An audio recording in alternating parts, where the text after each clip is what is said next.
Well, we have no reports from the board members. Everybody's starting to enjoy the start of the summer. So I hope that everybody with summer school starting back up, hope everybody had a nice little break, and we'll get right back at it this month and keep our little ones, our not so little ones, up to speed. So let's move on to the report of the superintendent, our interim superintendent for tonight, Dr. Griner. Good evening, President Burton, members of the board. Obviously, I am pinch hitting tonight for Dr. Martin Knox. So just want to pass along a couple of moments of gratitude here before we get to the rest of the report. First, the end of the school year went very well. And so just want to pass along our best wishes and congratulations to our students and staff for finishing the year strong. We had a lot going on at the end of the year, a lot of high stakes testing like MAP and end of course and final exams. So a lot of work happening there in the buildings and across the district. Special shout out to Michelle Eagle, our district testing coordinator, and all the buildings for their work to coordinate testing at the end of the year. We've started summer school. It began on Thursday, May 30th. And so I want to shout out our facility and operations team led by Mr. Hustad, our technology team led by Mr. Verlinden, Dr. Tarvin and his staff, our summer school principals, and their staffs at the building for getting our summer school programming off to a great start. That started May 30th and will go through June 27th. So we're excited about the programming with summer school. Also tonight, as part of the report of the superintendent board, you'll see reports from all of our schools regarding their school progress plans. And so I just want to share my gratitude to our building principals and their guiding coalitions for their work to finish the year strong for their school progress plans. We had 50% of our schools meet at least 75% of their school progress plan goals. A lot of excellent work happened in the buildings this year, and that could not have happened without the leadership of our building principals and their guiding coalitions.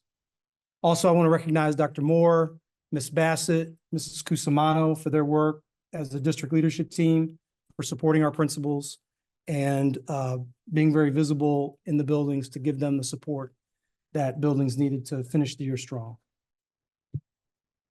As we look at the report of the superintendent, we'll move down to item 8.6. And at this point, I'd like to invite Scott Fuller from G&D Associates to share a strategic planning update.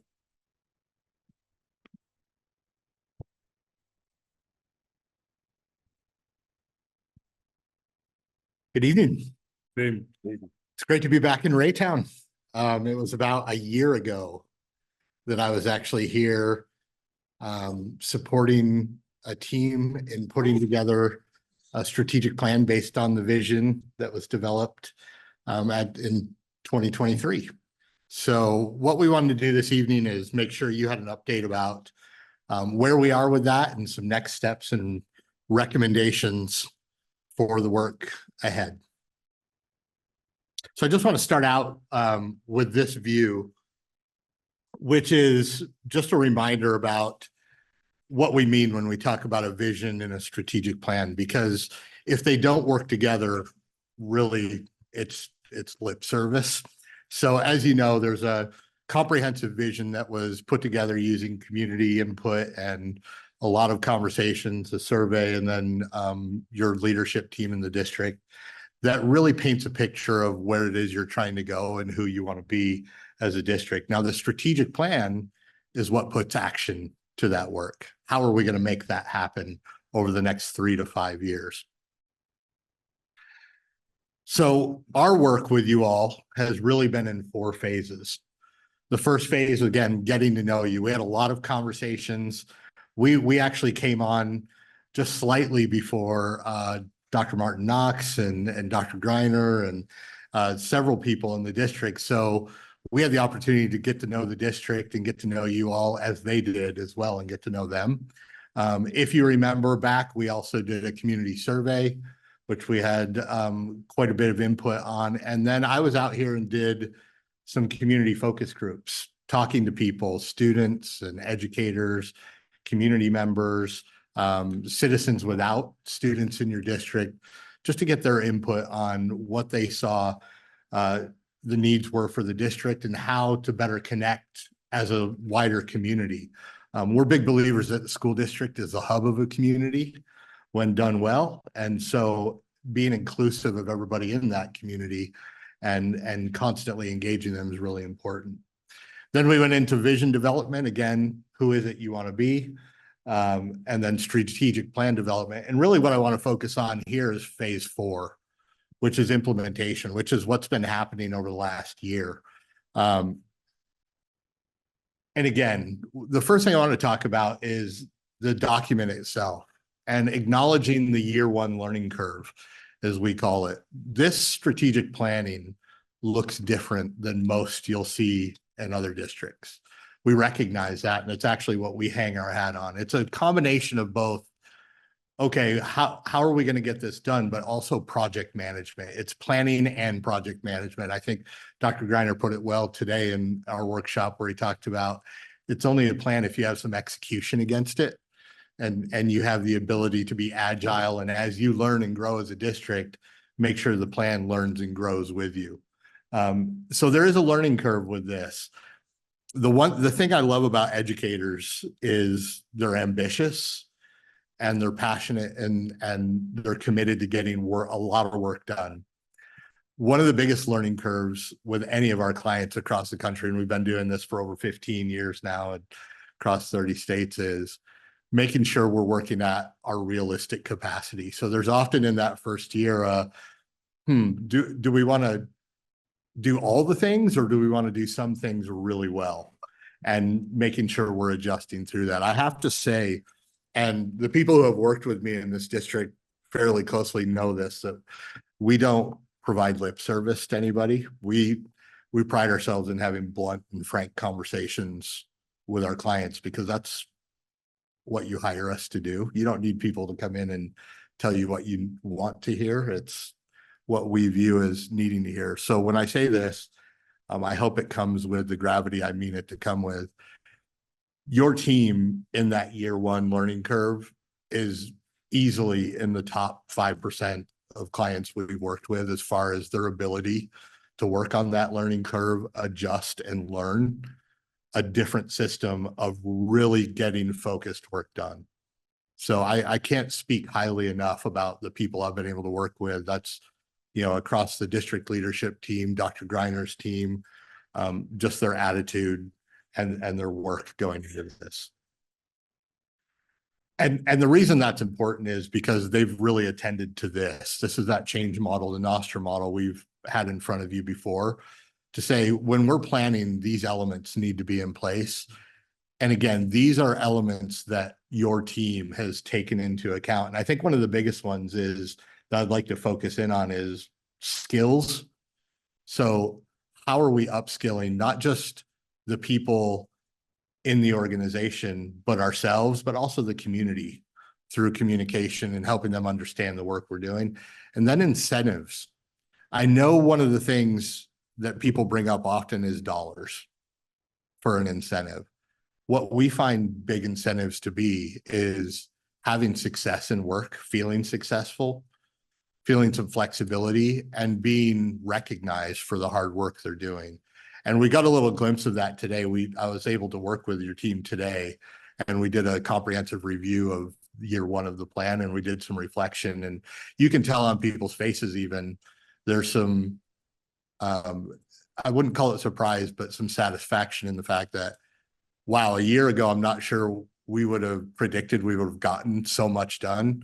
And we went through systematically and said, what's been done and what hasn't. I think it surprised some people of how much has actually been done in alignment with the vision. I'd say most people will say in a school district, we've done a lot of work over the last year. We've been busy, but is it the right work? Is it focused work? Is it helping your district move towards your vision? And I can hand on heart say, yes, it has, especially after hearing from the group today. One thing we talk about with this, and this is also part of the year 1 learning curve, is we try to do everything all at once. because in a school district, everything's important. We're trying to get kids, we're trying to get educators to our success levels as quickly as possible. But there's an understanding that you actually have to dig in a little bit deeper and do things at manageable scope and scale. And this is what we talk about. You have to define what it is you're trying to do.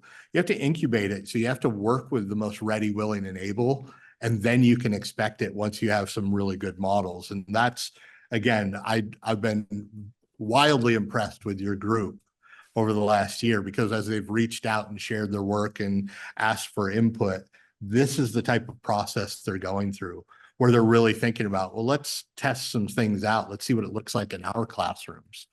Let's look at data. How is this going? What's the impact? And then doing the storytelling and then deciding, okay, are we ready to push this along, or do we need to make some changes, make some shifts? And again, today I heard stories about, here are the shifts we had to make. Here's what we realized from doing the work. Because what we don't want to do is force a bunch of cookie cutter stuff on our school. Every school is its own community and has its own context. And that's how they've really approached the work, which isn't always the case. So again, from our standpoint, very happy with the work that's been done. Past that year one implementation, I can't speak highly enough. One of the things we define leadership as is knowing when not to lead. So putting the right people in the right places to get the right work done. Great leaders understand the skill sets they have and the skill sets that they should be deferring to somebody else. And I've seen that in your district again over the last year. The other thing I will say is the team that I've had the pleasure of working with over the last year, and again, this is not always the case. In fact, it's rarely the case, reached out quite a bit over the year. We build in our support time for you. Your district used it and reached out and said, we'd just love some thought partnership. Will you push our thinking a little bit on this? Can we get extra support? That's sign of a great culture being put in of continuous learning, not just for our kids, but our leaders and our educators as well. Structures for success, something last time I was in front of you, I actually talked about was the importance of a plan's only a plan if you check on it regularly. And we suggested weekly, and you did that weekly. And so that team has been looking at this thing, adjusting this thing, holding each other accountable. I won't go deep into it because Dr. Greiner speaks to it so well, but if you haven't talked to him about the process and how they make commitments and promises to each other on a weekly basis, you should. It's great culture building. It's a great level of accountability, not in a punitive way, but in a really healthy way to the work that they're doing. So really impressed with that as well. And a culture of storytelling. I just put a couple examples on this slide of how you start telling that story. It's using social media, your newsletters, the videos, the work that you're doing. So kudos to your communication team and the individuals that are out there. I really had to edit this slide because I had about 15 to 20 different things from all sorts of people in your district that were highlighting things in your vision and your strategic plan. And that's how you get community on board, is help them understand. We say seeing is believing. So the more they can see the visuals and the work actually happening, the more they'll be on board and the more they'll ask questions, which we think is really healthy. And then today we were able to do a plan record that I would suggest come to you eventually. We need to clean it up formatting wise a little bit. That really just gives an overview of what was accomplished in year one, very specifically against projects and which parts of the vision. And that went very well. Again, it's not uncommon for districts to have maybe half their plan that didn't quite get there, and yours, there was quite a bit accomplished, definitely more than the average. So really appreciative of that work. So what's next from our perspective?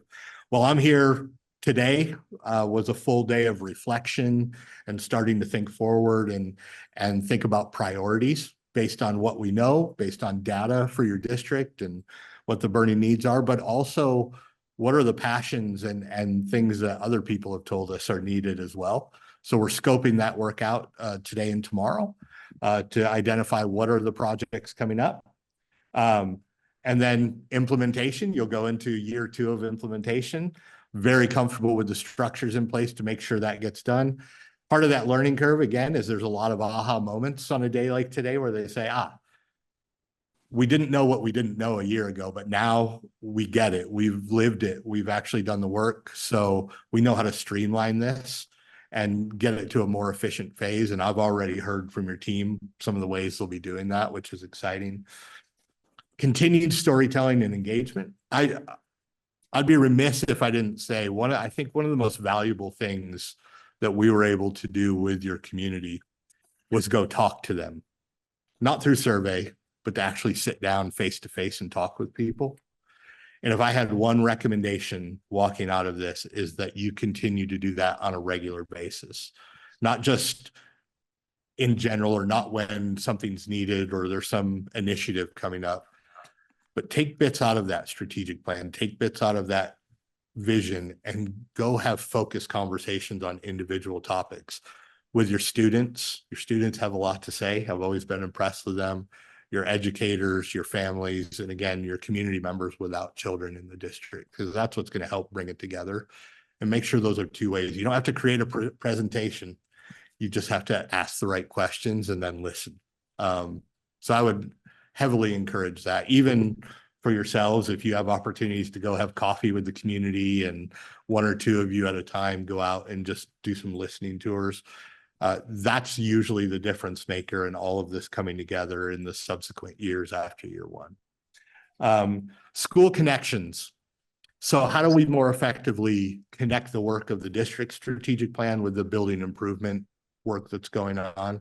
We certainly have some recommendations and some examples that we'll put forward with the leadership team, but really this is an opportunity to shift that district of schools where we have a lot of great things going on to a school district where we don't want cookie cutter schools, but there's some cohesion across them.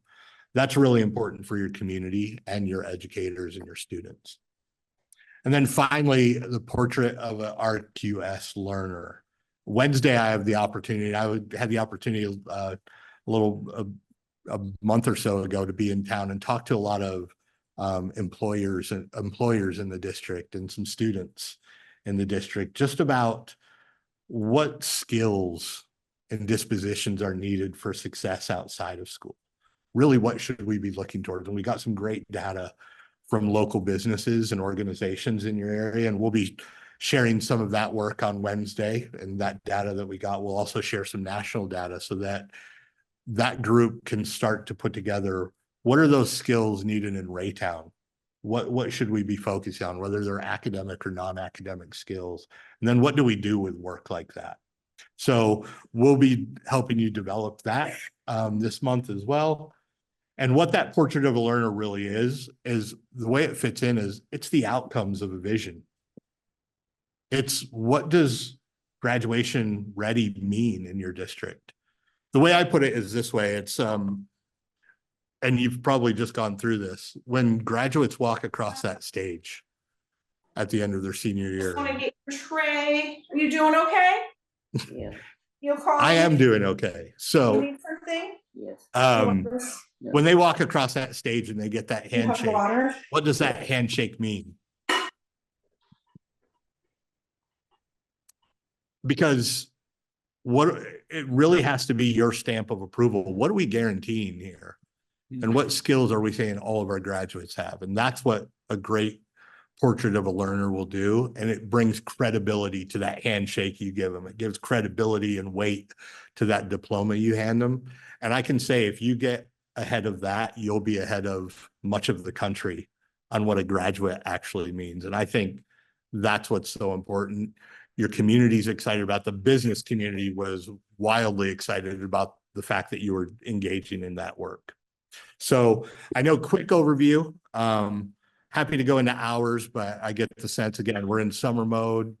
Mr. Burton over there is clapping me off right now. So I will just open it up, and for some reason this is stuck now, but there you go. Any questions for me, comments, needs, or I'm feedback? curious, you said some stories Can you give us one? Something, can you give us a story, like something that stuck out from, you said just a progress or something that was mentioned, maybe, that's not private and. Yeah, Yeah. no, absolutely, absolutely. One of the questions we dive into is that reflective question to say, what have you learned through this process? And I think one of the things that struck me the most, and this came from many stories, was a lot of the people you have that are new to the central office level. And they often describe themselves as middle management, which is an interesting term. But, we had in that reflection, I'm thinking of one person that had the realization of, I didn't realize the level of work and care and thinking that had to happen at the central office.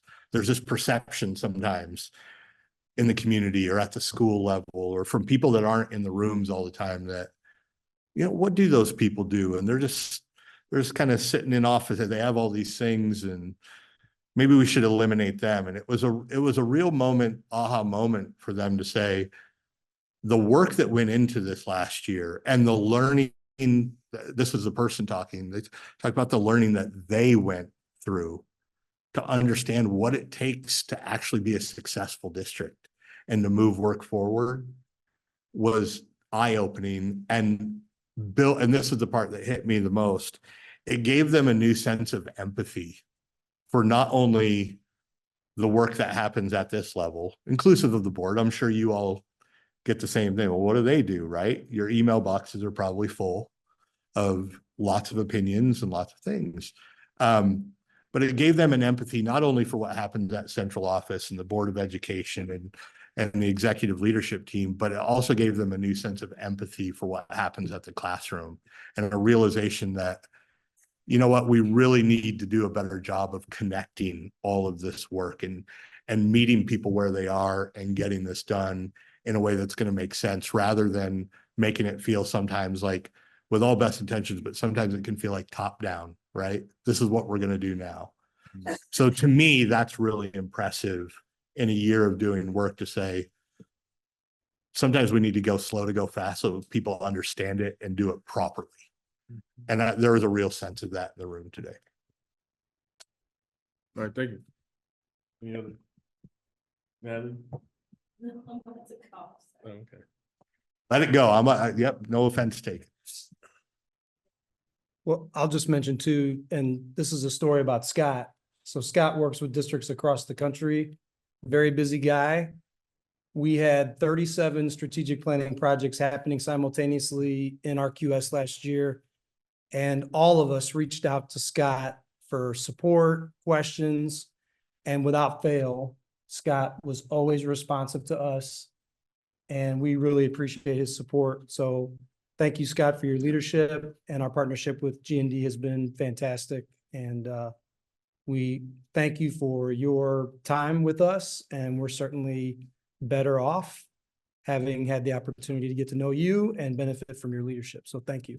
Yeah, thank you. I can't tell you, again, as a former educator and David, the owner of our company, who was out here about a year and a half ago, this district is poised for great things. You are in the perfect position to set the narrative of how this works, not only in this area, but in the country. So what I'd say, and I say this with all sincerity, keep doing what you're doing, getting those keep those structures in place, and you'll get there. Have the patience to do the work properly and advocate for the work, and you'll get there. And we couldn't be more excited about you and what's to come. So thank you. Thank you. All right. All right.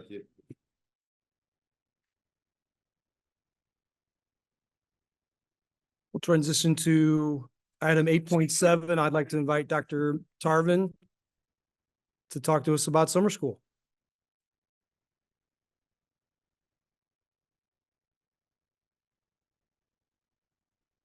Good evening, President. Good evening, President Burton and the rest of the board. Thank you for letting me talk to you about summer school. We are, let's see, 8 days in, 12 more to go.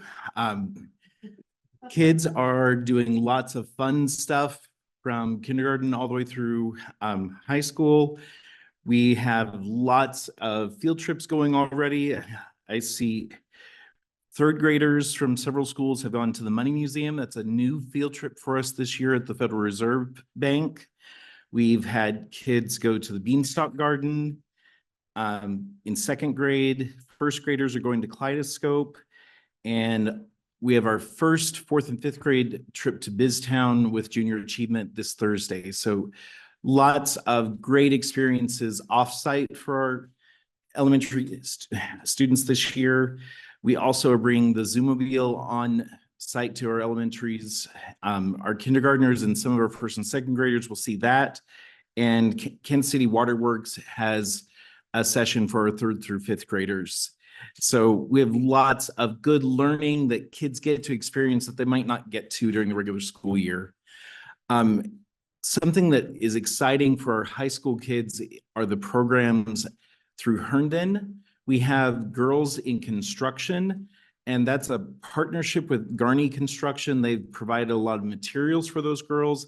It's a 10-day camp that the girls get credit for, and they're just learning to explore what careers in construction could look like and to see if they might be interested to go to Herndon later in their high school career. We also have the boys in healthcare class at Raytown High School. And one of the highlights I've heard about was they had a Life Flight helicopter come and land, and they got to see that. So again, we're giving kids some new experiences that we haven't been able to do before. So we're excited about that. Lots of kids in credit recovery and first-time credit in high school. And we're trying to hit kids in just the right way that meets their needs to get that credit recovered so that they can get that diploma. So very busy and looking forward to the next few weeks to finish it out.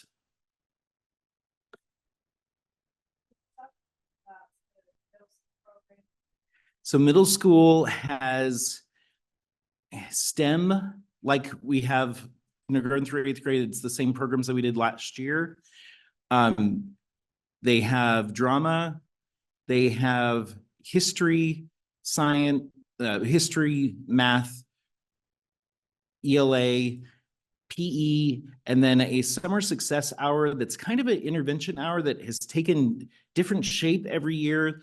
This year, the principal, Lori Boyd, told me that it's taken more of an SEL shape, giving kids some of those skills they need to just be successful relationally. And absolutely, that's hitting kids with just right lessons to help them be successful. Any other questions? No other questions. Thank you all. Thank you. Thanks, Dr. Tarvin. Next, item 8.8, a discipline committee work recap. I'll invite Mrs. Bassett up to the stage. Good evening. Good evening. Good evening. Good evening, board president, board members, Dr. Greiner. My name is Jessica Bassett. I'm the Assistant Superintendent of Secondary Schools. And tonight, members of the Discipline Committee, we've been under the leadership of Dr. Martin Knox, are ready to share a synopsis of our work. There's been 2 years of this work, and we'll be sharing what the process has been like, suggested revisions, and possible recommendations that the policy board may consider and possibly even adopt. I'm not going to take a whole lot of time because we're going to keep it pretty succinct. And so I'm going to ask several of our board members to join us, and they know the order. And first up is Ms. Cole.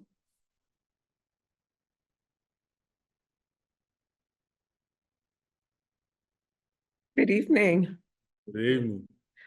Good evening, Mr. President Burton, members of the board, Dr. Greiner, and Ms. Johnson. How are you?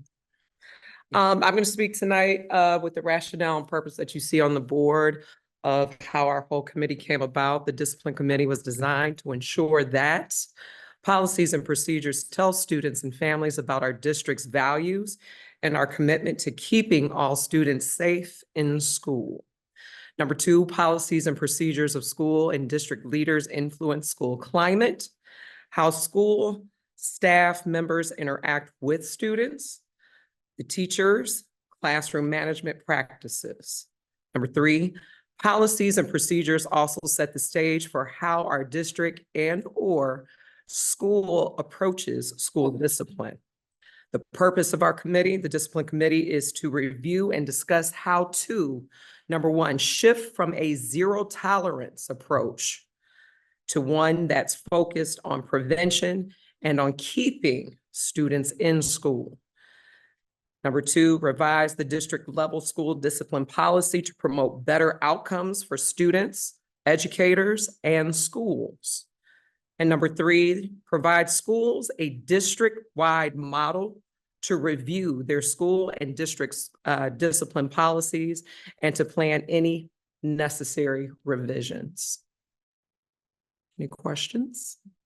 Sounds good. I am Leslie Cole. I'm the AP at Central Middle School this summer. Thank you. Yeah.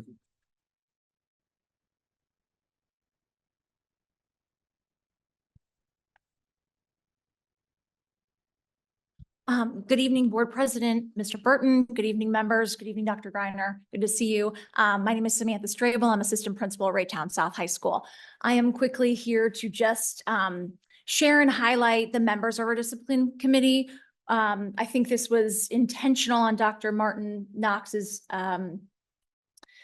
in her intentionality to choose these members. We started in November of 2022 and we got together in January of 2023. As you can see, the school year in 23, just the diversity of educators and staff members that were chosen. We have everyone from superintendent, we have assistant superintendents, we have elementary and secondary educators, as well as building administrators. We even have a parent that joined us the first couple months.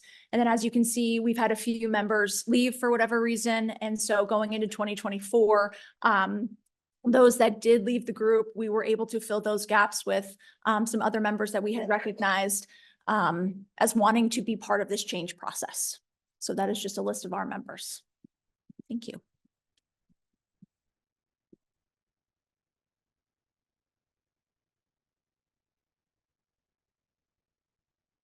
Good evening, President Burton. Good evening, Board of Education, Dr. Greiner. I'm Jamie Washington, the principal at Robinson.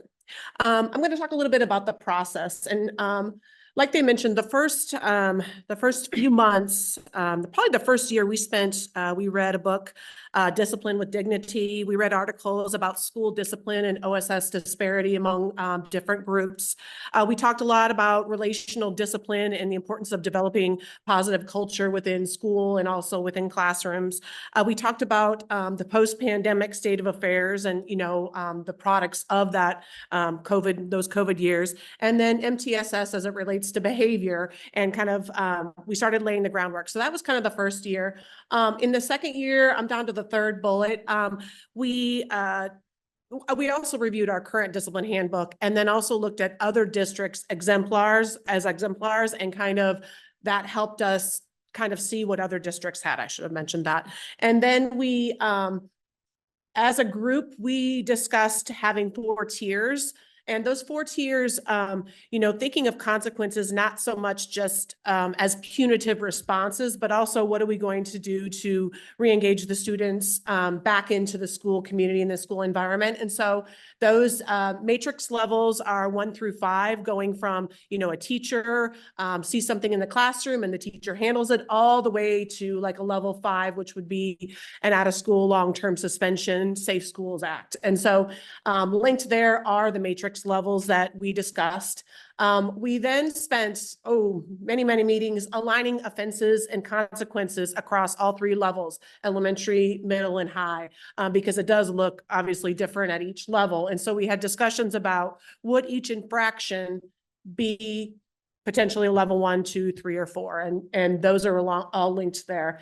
And then we spent time reviewing language that was in the description of offenses. And some things like, you know, a pager or something like that might be old and outdated. And I think someone else is going to talk about that later, but we discussed the language and were there words, were there phrases, were there things that needed, you know, clarification. Any questions on any of that?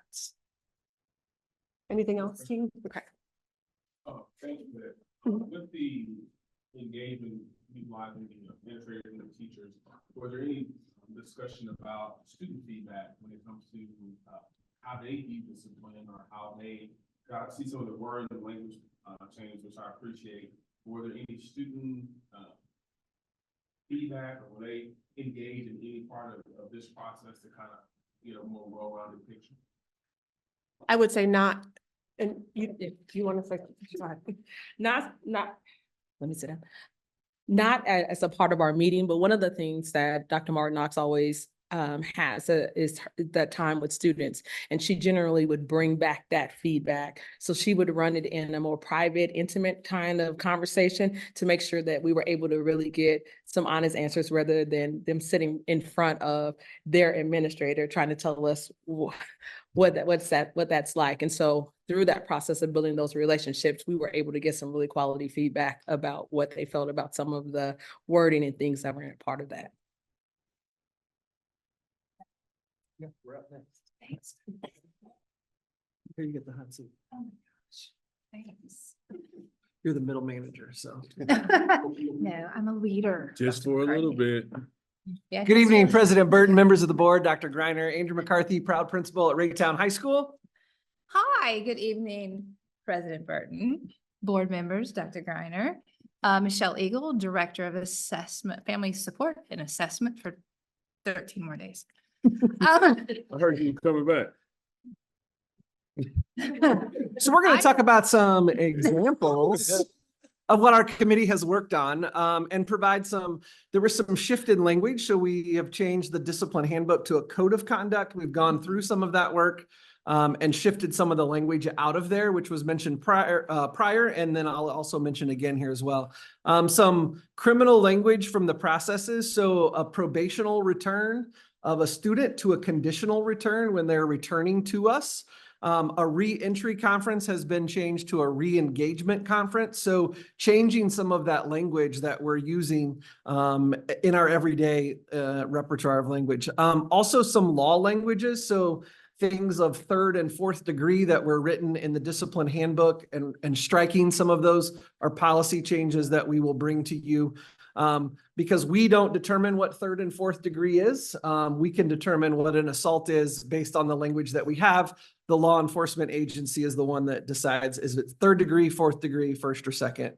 And then I'll turn it over to you. Sure. So one of the other goals that Dr. Martin Knox had for this change in mindset and the shift from the probationary language, the legal criminal language, was really to bring us back to a more relational approach with our students and looking at trying to develop a more restorative process. You know, BIST has a restorative process to it, but it's hard. We've had staffing challenges. Our behavior after COVID has changed. And so we felt like we really needed to look at helping parents and communicate what it means to re-engage after a suspension of a level 3 offense or higher. So these are those students who are going to be out 5 days or more. Anyway, I got 13 days. But the re-engagement process is really an overview that I believe is intended to be, and at some point will be combined into the code of conduct so that parents and students see that it does not matter if you have a level 3 offense, there will be a re-engagement conference required.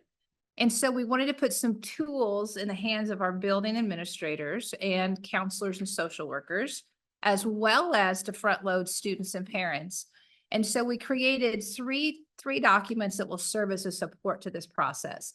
So when a student gets that level 3 offense, we're going to provide the parent with the overview letter that says, hey, guess what? You're going to be invited back and we're going to schedule the re-engagement conference right now. And we're going to let you know what your appointment is. Just like when you leave the doctor's office and you had that appointment in 5 days or a week later or 3 days later, you're going to get your appointment for your re-engagement conference. We're also going to provide them with that student reflection worksheet. many times, and I can say this just from sitting in many of these reentry conferences, whether they're from a student who's had a mental health crisis or from a student with a discipline issue, we ask the student questions in front of this panel of 7 or 8 adults or 4 adults. And we ask them hard questions to reflect on why they were gone and what they can do differently. So we want students to have that reflective process with their parents at home. We want them to come prepared and having reflected upon why they were out of school, what they're going to face when they come back, how they can address it, how they can approach it, and more importantly, how can we as the adults support them and partner with both them and their parents to make a successful reengagement plan and have a successful reengagement, because the whole intent of discipline is to be able to stop the behavior and change the behavior. And so then we will have that student reengagement plan that we will work through with them at that meeting. Everybody will agree to it, and then that will get shared out so that we make sure we put the right levels of support in for a student when they return to school. Thank goodness.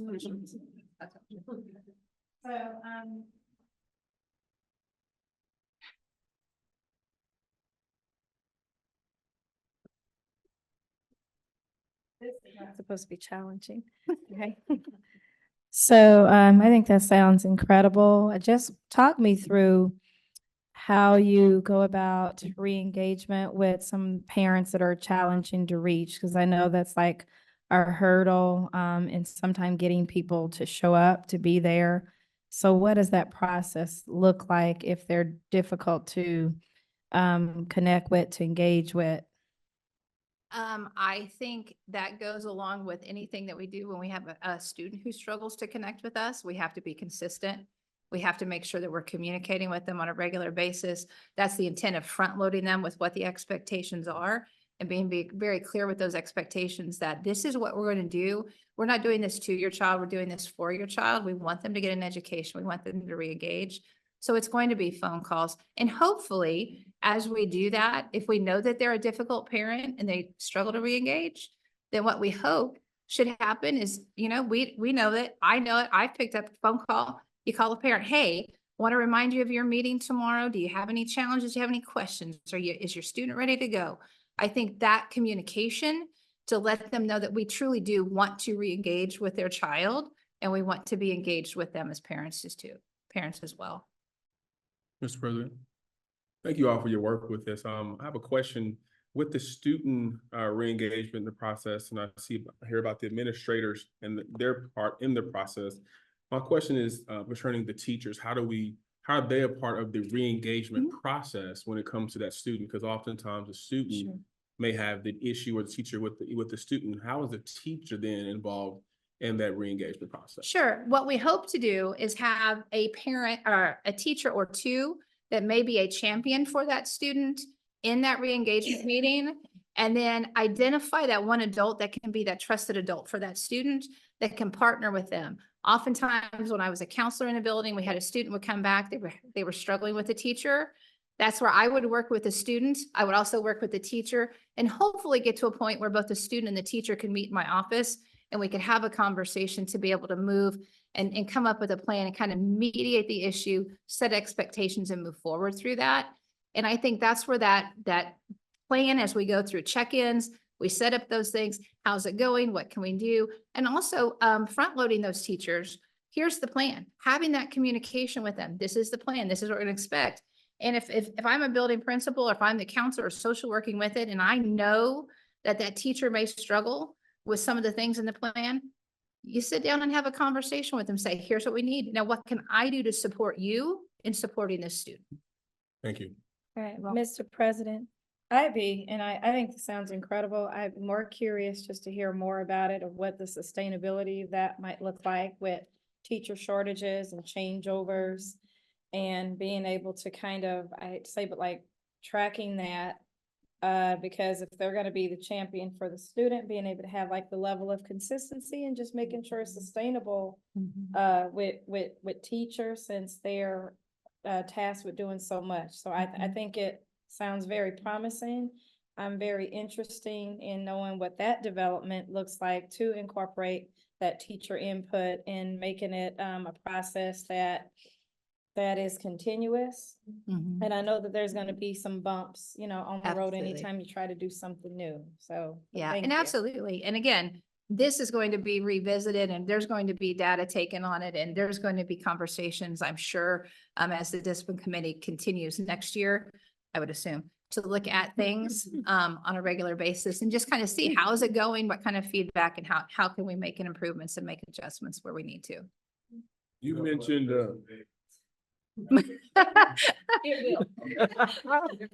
actually, wait. You mentioned, level 3 is the ones that have the, engagement. Is it safe to assume anything less than level 3 did not get suspended? Yes. I believe so. Yes. Out of school. It's Out of school suspension. It's It's level 3. here, Level Dr. three McCarthy's out gonna of pull it school up just for us. Okay, Hold so on. there's no need for Yeah. So engagement. Yeah, starts level, out of level school. level three is where the out of school suspension Okay. starts. Yeah. And some level threes may not require an administrator. They may require, oh my God. it's fine.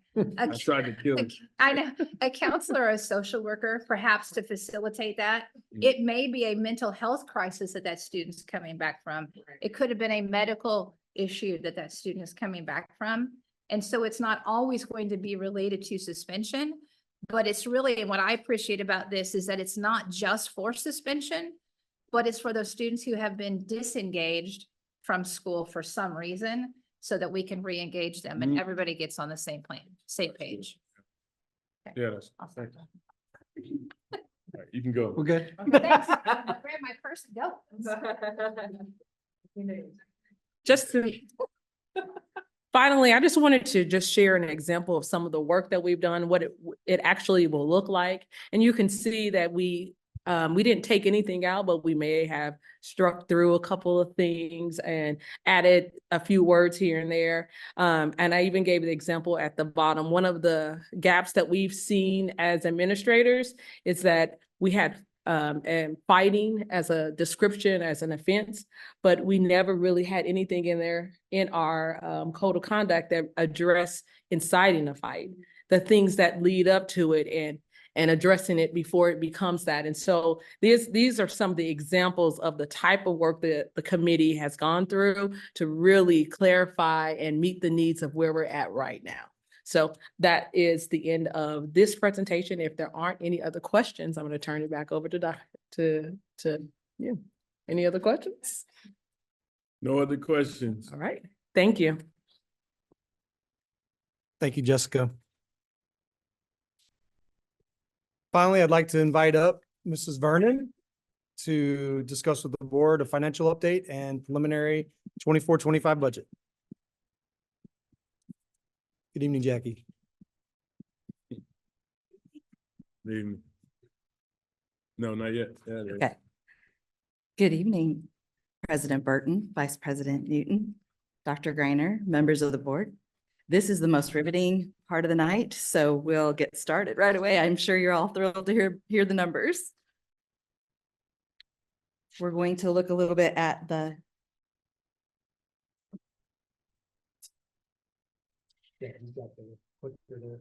thank you. Right arrow? Excellent. I will do that from now on. And we're going to just do a quick financial overview, do a little data analysis. We're going to look at 23-24 budget versus what I'm estimating the actual to be, and also a little bit of the 24-25 preliminary budget and forecast. As you all probably know, our fiscal year is July 1 through June 30. We are on a modified cash basis, which basically means when we pay the expense, that's when it's an expense in our books. When we receive the revenue, that's when it's a revenue in our books. And our biggest revenue is taxes from the state, federal, and local levels. And we get grants and there's some other local funds that come in. Our revenue drivers are student attendance, the needs-based programs that we have, such as special education and free and reduced lunch programs. We also get a large portion from our local property valuation. We have a 4-fund system for accounting, which is required by the state.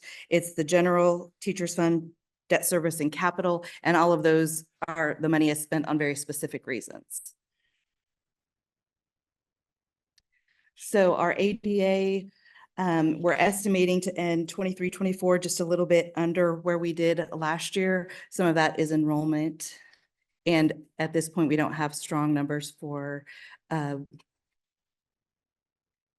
the end of the year. These are like May numbers. The good news is our free and reduced numbers came back up. During COVID, students were all free. So some people got out of the habit of filling out that form, and it was very noticeable last year. We had quite a few students that didn't complete that, families that didn't complete that, and was a hardship. And this year that number has gone back up, which is good. As everyone knows, our property valuation amount went up quite a bit this year. $1,042,066,886. So it was quite the increase. And as everyone knows, that is up for discussion, but that is what we received funds on this year. Just looking at the past 3 years, you can see that we received bond revenue in 21-22. That was selling the last of our 2019 bonds. And we also sold 2023 bonds last year, which you can see at both of our high schools. There's some really great projects going on. It's amazing.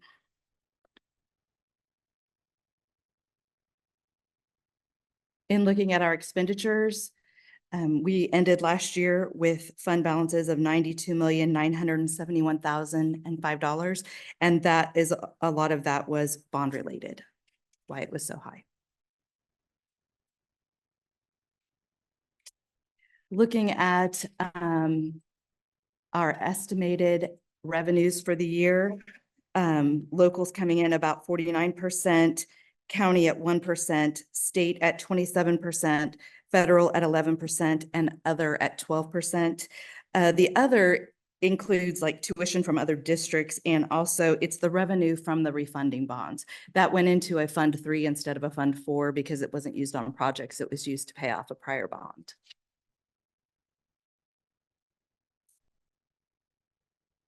And that's just showing the difference between what we budgeted. The difference was 28 million, just over 28 million. And that was, a lot of that was the refunding of the 2014 bonds because that was not in the budget last year. That was something that the board voted on in December.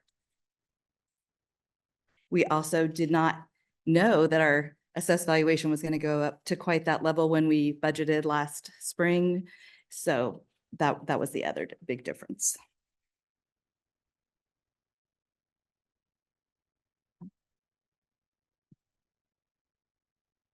In reviewing 23-24 budget versus estimated actual, there's not a lot of difference at the bottom line, but the big difference is capital. We did not spend as much in capital as we intended. There was a little bit of a late start to some of our bond projects. So some of that will carry over. And of course, the increase in the Fund 3 for the paying off the bond, the 2014 bond. This is just our debt schedule for next year. It includes the new 2023B, which is the refunding of the 2014 on it.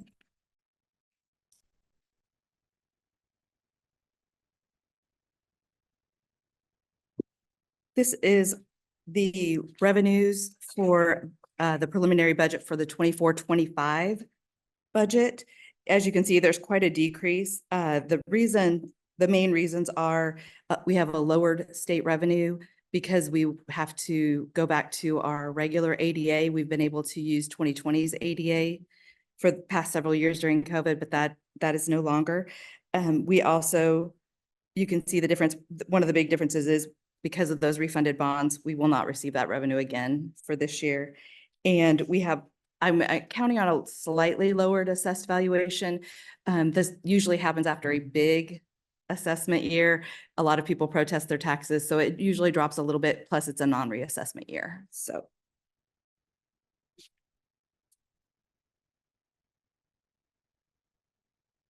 on our expenditures, we are expecting a decrease on some of that with the largest portion of that reduction being in debt payment. We also did a 3% decrease in salaries just overall. As we budgeted for next year, we have a lot of unfilled jobs this year, and we're expecting to see that again next year. So we've gone ahead and taken some of that off the top. All right, are there any questions?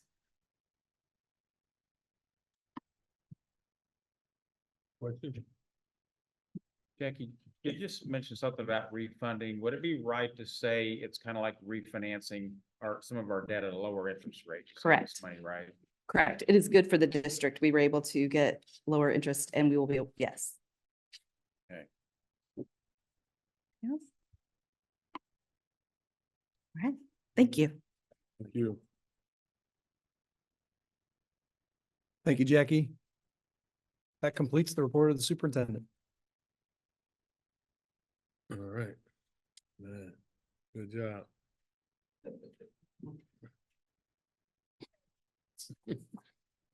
Next, we have our presentations and recognitions.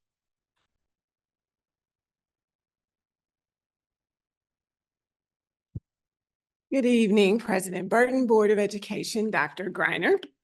This evening for Ray of Hope, we are recognizing Raytown High School's Lucas McCarroll. His hard work earned him a Blue Star Award for Lighting Design and Technical Crew for Six the Musical and a Cappy's Award for Best Lighting Design for work on production of The Diviners. And we have a video to learn a little bit more about Lucas.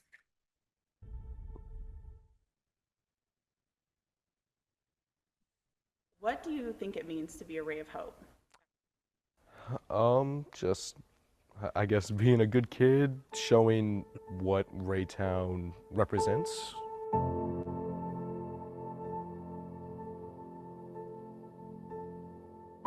Blue Star Award goes to Raytown.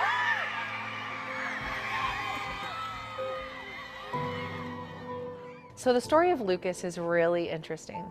He came in as a freshman and was very, very quiet. Lucas has been our primary lighting designer for this past school year, and he has worked tirelessly to create some incredible lighting designs, a lot of which has been self-taught, and spends hours in the booth working on designing shows, working on programming cues. His designs are beautiful and award-winning, and he's an outstanding student. Starting off with Sister Act all the way through to our last show, The Diviners. Six winning Lighting Design Blue Star in the Tier 1 category, and Diviners winning Best Lighting for a Play, with Sister Act also being nominated for Best Lighting in a Musical. He wanted to go big, going from a really quiet kid to stepping into that moment and then bringing home 3 major regional citywide awards is a really exciting thing. I've been here 10 years and we haven't won a Blue Star since before I got here. It was a big honor. Winning that award meant a lot to me after putting in so many hours on that show. I was here from 7:15 in the morning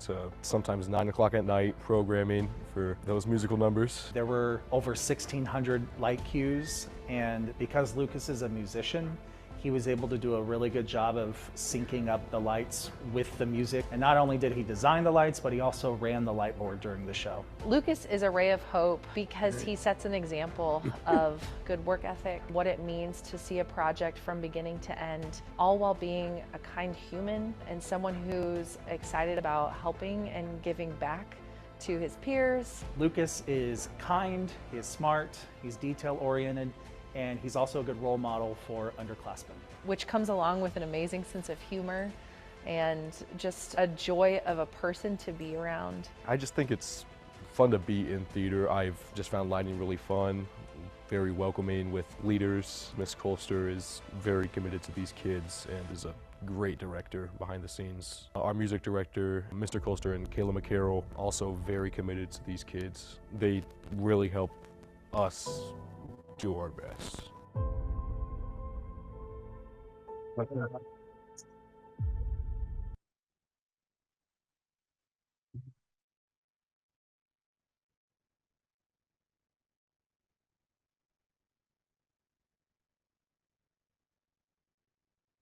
Hey, I just want to say, you know, even though we're building a new theater at the Ray South, but we made some improvements at Raytown, and you know how when athletes retire and they get the new stadium, and I think we ought to put a statue or something out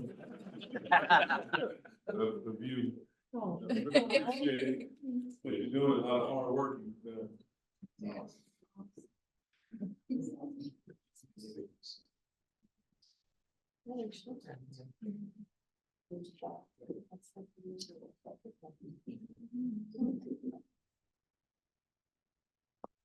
Sure.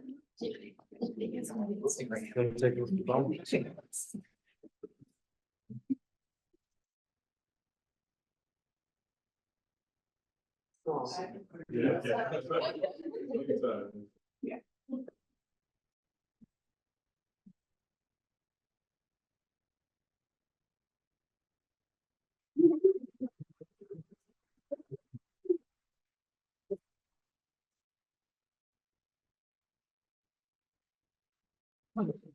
We have another recognition. You heard a little bit about it earlier. This evening, we also want to recognize the cast and crew of The Diviners at Raytown High School. The production won Best Play at the Cappy's Gala this year. And a special shout out to Jeremiah Washington, who won the Lead Actor Award, and Rayco Groves and Antonio Taylor, who were award winners for special effects. So congratulations to the entire cast and crew of The Diviners.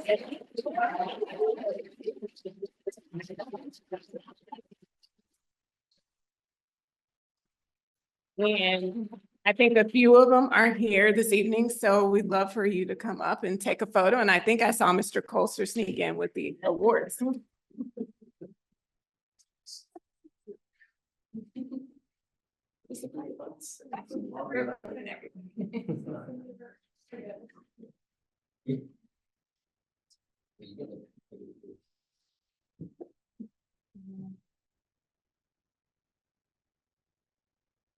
Awesome, awesome.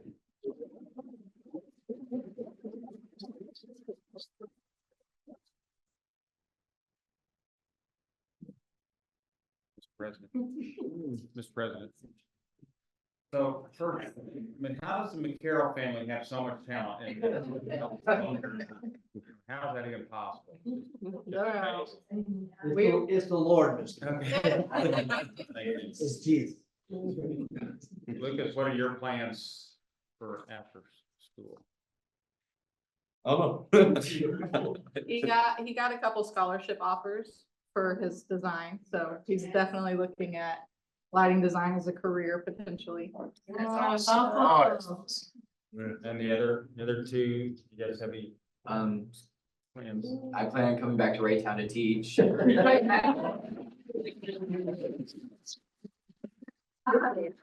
I plan on attending Mizzou with a major in journalism and a minor in history.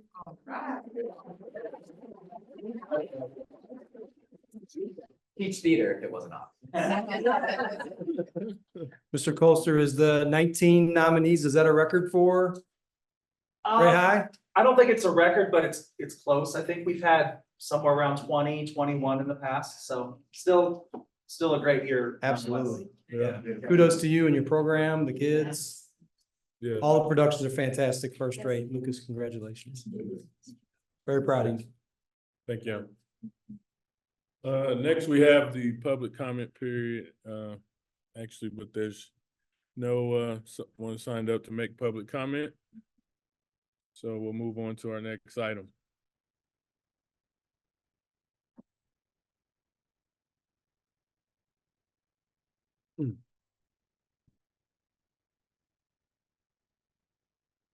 Next, we'll have the board committee reports.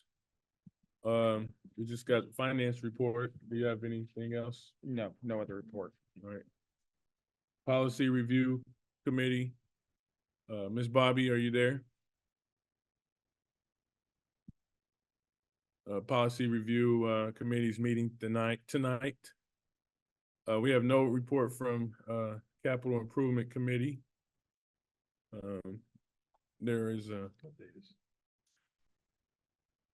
and then The Community Engagement Committee, We'll meet next month. we'll be meeting next month. Curriculum and Professional Development Committee. I have one. So I'll give a little bit of a summary. There were several things that came up in our meeting. One of them was talking about the professional learning calendar, specifically the early release on Wednesdays. And so some of the topics that came up was the collaborative teams and being able to do the instructional strategies, collaboration around that planning, discussion about the tiered interventions and assessments.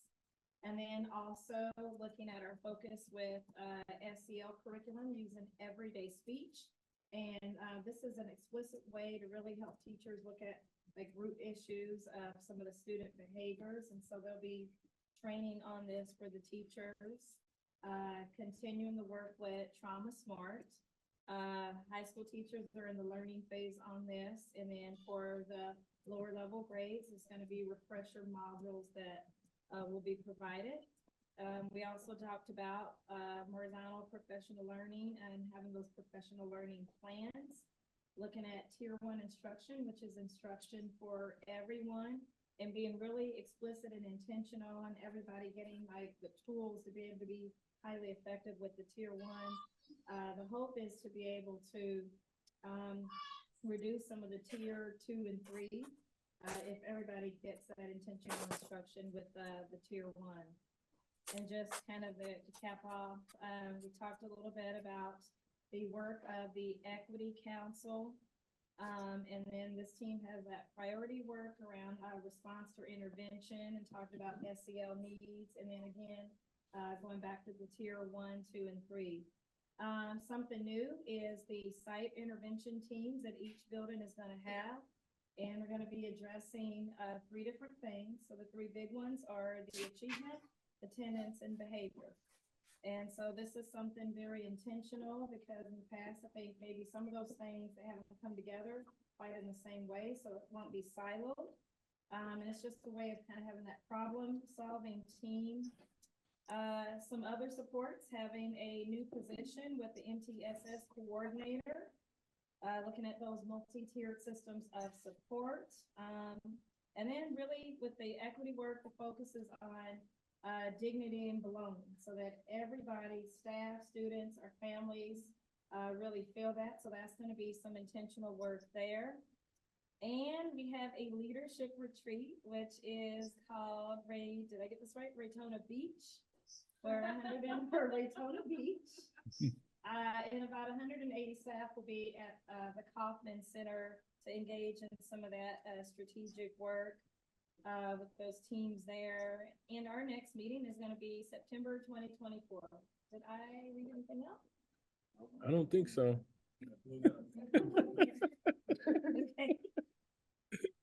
Okay. Next we have the Safety Committee. I can report on the meeting if, I don't know if you want to do it. All right, so we did have a meeting last month. We really focused on our data locally, our data in Raytown, not so much comparing ourselves. So the first meeting we had was just focusing on our discipline issues and the things that's been going on in our schools in regards to violence and guns in school. And so before, the first thing that Dr. Knox had us do was really try to understand what's been going on in our world, in the nation, in the state. On our second meeting, we really looked at what the numbers are and what we perceive that's going on and what's really happening. And then we talked about just some of the preventative measures we could take and just how we can connect with our youth, especially the ones who are getting involved in these activities. And so we plan to meet again next month, hoping that by, and I'm not the head of the committee, but hoping that as president, I'm hoping that the committee can make a report before school was to start back, a recommendation, not a report, but a recommendation of some sort to the board being guided and helped through with our administrator and our leader, superintendent. But we want to make sure that we do the safety measures that are effective and not just things that, you know, that make us feel good. That, you know, a lot of times we either want to just make a change to make a change or throw some money at something. But we want to really make sure that the measures we take and the changes we make are effective. And so those are the things that we discussed in our last meeting. So I think more, we're going to talk more about in the next meeting, some of the things that are happening and some of the measures that have been taken around the country and things that are working and things that haven't been working. And so there's a lot of different stuff that different districts are doing. You know, it's nothing, you know, even when you look at the numbers, it's not, you know, one is too many. And so, and then, and not finding something doesn't mean it's not happening. And so, we just want to make sure that, you know, a lot of things that we talk about in regards to the strategic plans, in regards to our the report on our discipline, when we create that culture that, you know, we take pride and we belong. This is our town. This is our district, and we're all working together. And I think that we can reach our troubled youth along with every other child, because we have to educate every last one of them. And so that's where we're headed. So. No, perfect. I just, Mr. President, I appreciate you. I wasn't able to make the last meeting. My younger daughter was graduating from junior college, but I do appreciate the leadership from Dr. Knox and understanding the importance of not making knee-jerk reactions to issues that are going on in the district. I love what you said with finding one is too many. And I think the important thing that we can do right now is continue to get the feedback from not only administrators and staff stakeholders, as well as our students, understanding to create the culture where they want to be, have a voice in how we are going about this. So again, we hope to have recommendations before the start of the next school year. Yeah, I just wanted to add, when I mentioned the stakeholders, what I really like about the committee is that we have parents with children in the district, parents, teachers, we have people who don't have any children that live in the community. And so it's a good mix of people and a lot of different perspectives and just a lot of thought that's presented that haven't maybe came to mind. So I think it's we're moving in the right direction. Mr. President, Yes. I was muted, so I just wanted to let the board know that the Policy Review Committee will meet next month. Okay. Thank you, Ms. Bobby. Well, that'll be it for our committee, the Citizen Advisory Committee. I'm sure Dr. Knox will give us an update on that next month. Mr. President, I move the board approve the March 11th, 2024, and May 13th, 2024 Community Engagement Committee minutes and May 15th, 2024 Safety Task Force Committee minutes. Second. Motion made and seconded. Ms. Bobby? Yes.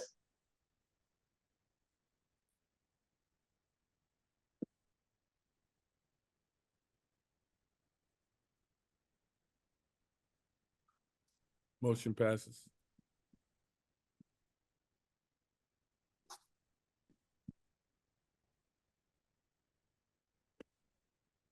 Next, we have we won't have the Raytown Education Foundation report unless someone else wants to give it.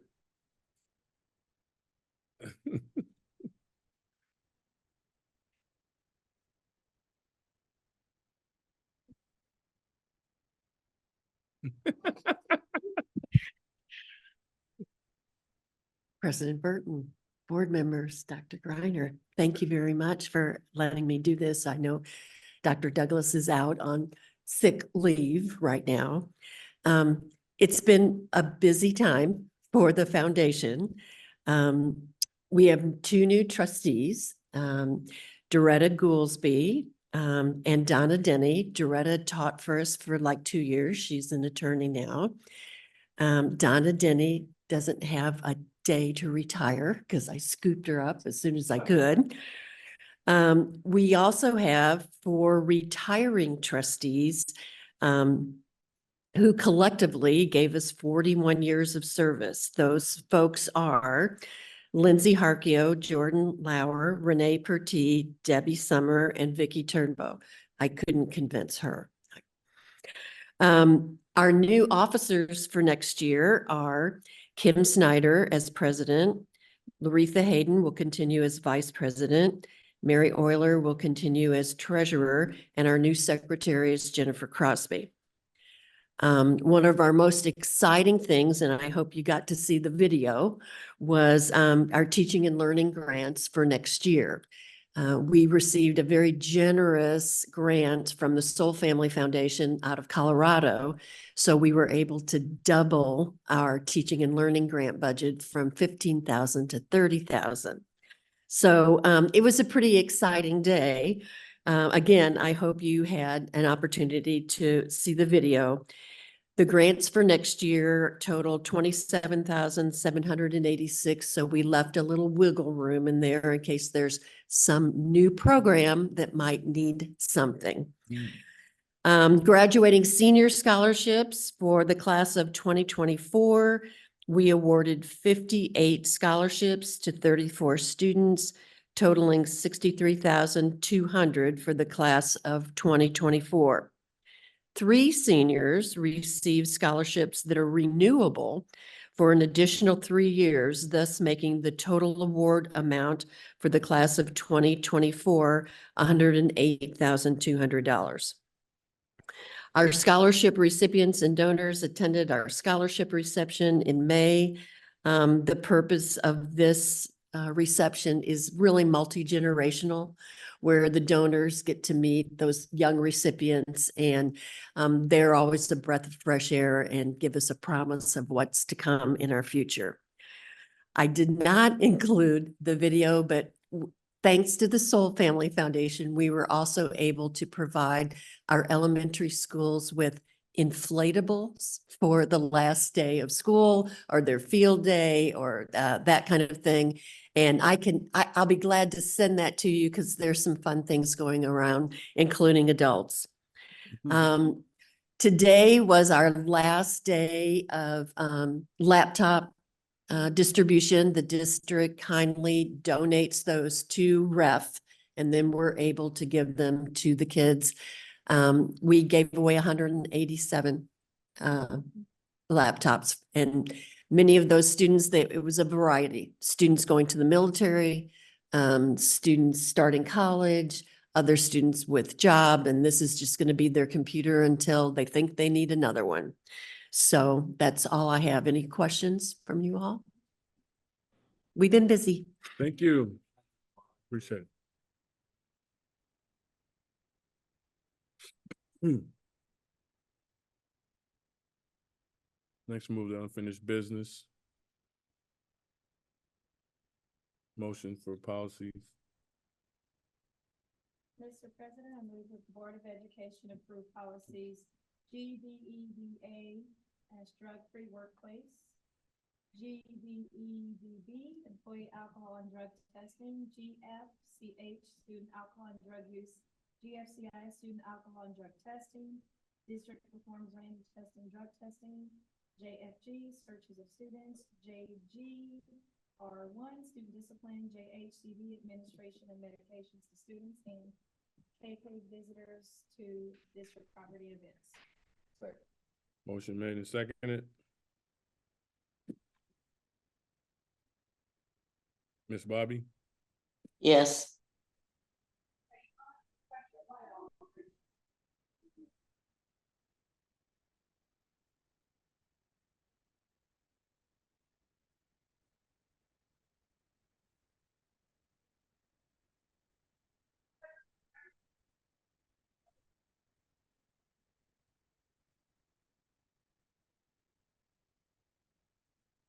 President, move that the board approve the renewal of Microsoft licensing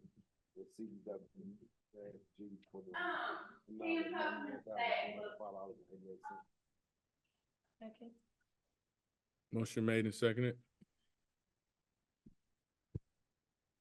Mr. President, Mr. Vice President, Dr. Griner, Board, I'm here to answer any questions.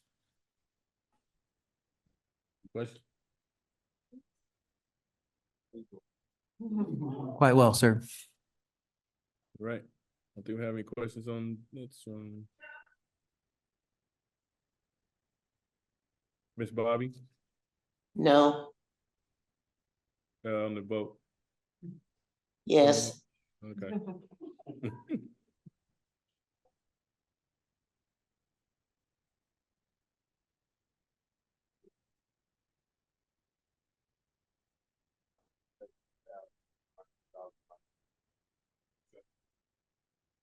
Motion made and seconded. Any question?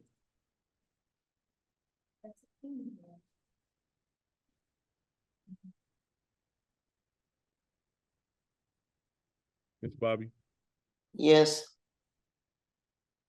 motion passes.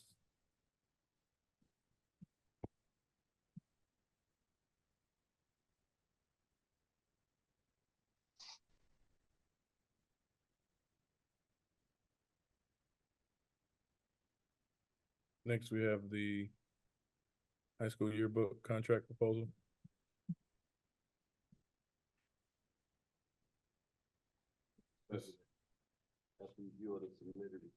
I don't think this is a motion. It is, it says motion. Okay, go ahead. Oh, it is right there. Submitted request for proposal for Raytown High School and Raytown South High School.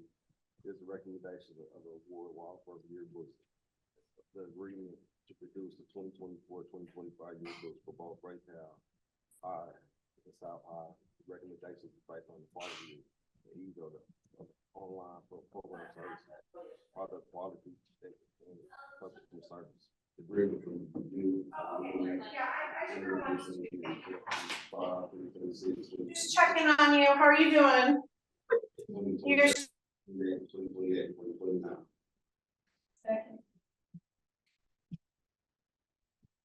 Who made this recommendation? Mr. Britt.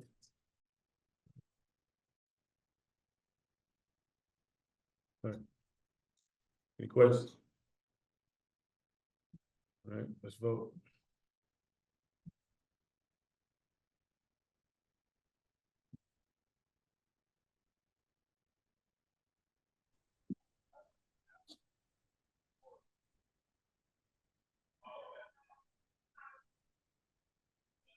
Yes, right here. Yes.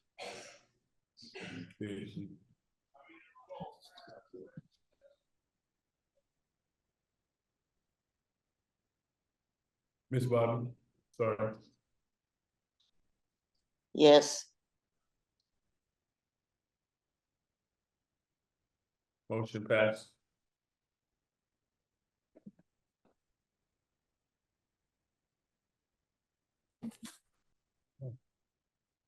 This been after you submitted a request for proposal for the middle schools and the recommendations to go on. The agreement released the 24-25 year for Raytown, Ray South, and Raytown Central Middle Schools. The recommendations based upon quality and ease of their online program services, product quality, and customer service will be reviewed and renewed for 4 additional years, including 2026, 2026, 2027, 2028, 2029. Second. Motion seconded, made and seconded. Ms. Bobby, yes,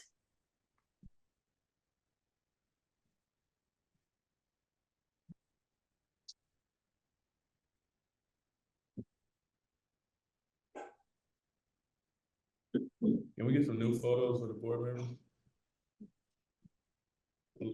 A lot of weight this day. It's not a proposal, sorry.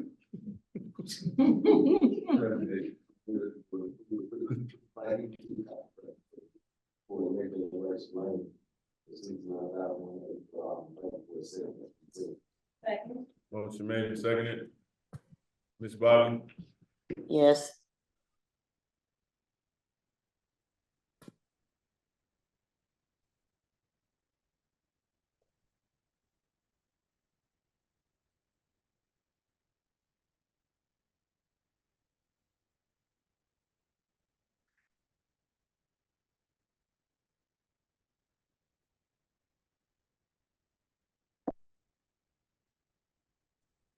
Motion passes.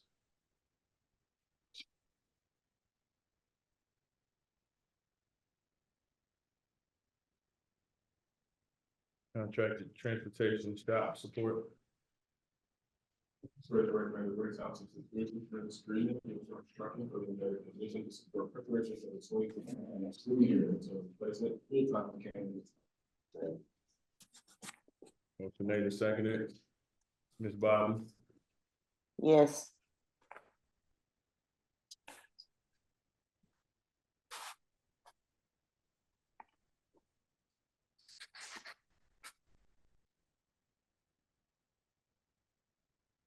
Motion passes.